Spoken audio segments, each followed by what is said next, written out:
गौतम बुद्ध अपने शिष्यों को सत्य और धर्म का मार्ग दिखाने के लिए हमेशा नई नई कथाएं सुनाते थे।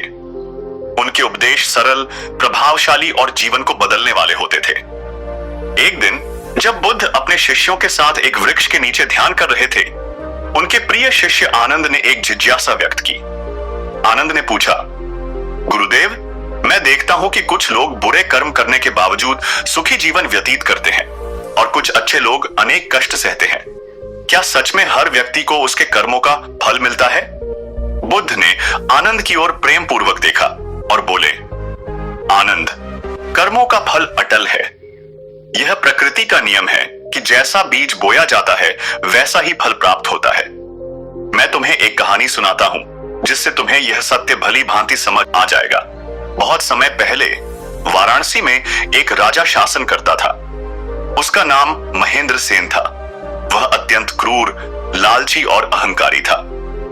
अपने सुख के लिए वह प्रजा पर अत्याचार करता था, गरीबों से अधिक कर वसूलता था और जो उसकी आज्ञा नहीं मानते थे उन्हें दंड देता था।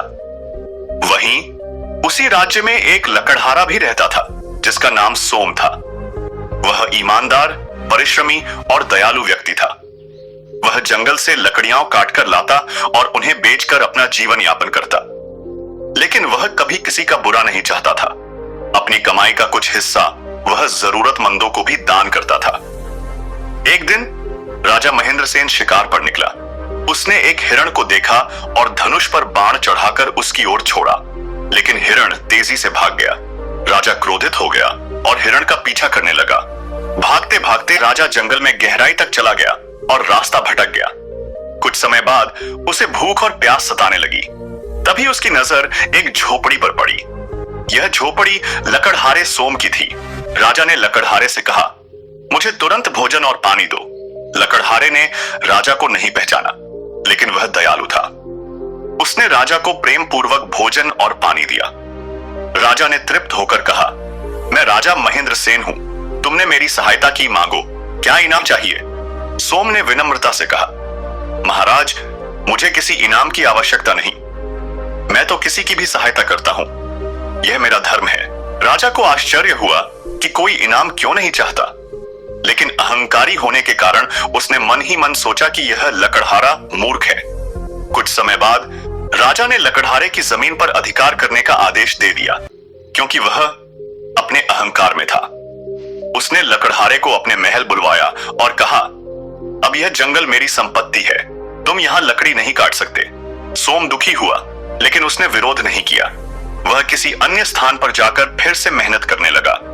कुछ वर्षों बाद राजा महेंद्र सेन की क्रूरता इतनी बढ़ गई कि प्रजा उसके विरुद्ध हो गई। उसकी सेना ने भी उसका साथ छोड़ दिया और पड़ोसी राज्य ने उस पर आक्रमण कर दिया। अंततः युद्ध में राजा हार गया और उसे अपना सिंहासन छोड़कर जंगल में भागना पड़ा। अब वह अकेला और असहाय था। भूख प्यास से व्याकुल होकर वह उसी जंगल में भटक रहा था जहां कभी उसने लकड़हारे को अन्याय पूर्वक सताया था। अचानक उसने एक झोपड़ी देखी। यह वही झोपड़ी थी जहां कुछ साल पहले उसने भोजन किया था। जब वह अंदर गया तो देखा कि सोम अब एक समृद्ध व्यक्ति बन चुका था। लोगों ने उसकी ईमानदारी और दयालुता के कारण उसे गांव का मुखिया बना दिया था। राजा महेंद्र सेन ने शर्मिंदा होकर कहा, मैंने तुम्हारे साथ अन्याय किया, लेकिन अब मैं असहाय हूं। क्या तुम मेरी सहायता करोगे? लकड़हारे ने दयालुता से कहा, महाराज, कर्मों का चक्र घूमता है। मैंने अच्छे कर्म किए, इसलिए आज मुझे सम्मान मिला। आपने अत्याचार किए, इसलिए आज आप दुखी हैं। लेकिन मैं अपनी प्रकृति नहीं बदलूंगा। मैं आपकी सहायता अवश्य करूंगा। सोम ने राजा को भोजन दिया और उसे अपने गांव में शरण दी। बुद्ध ने कहानी समाप्त कर आनंद से पूछा, अब बताओ आनंद, क्या राजा और लकड़हारे को उनके कर्मों का फल नहीं मिला? आनंद ने सिर झुकाकर कहा, गुरुदेव, अब मैं पूरी तरह समझ गया कि कर्मों का फल अटल है। लकड़हारे ने परोपकार और ईमानदारी का मार्ग चुना, इसलिए उसे सुख और सम्मान मिला। राजा ने अन्याय किया, इसलिए उसे अपना सब कुछ खोना पड़ा।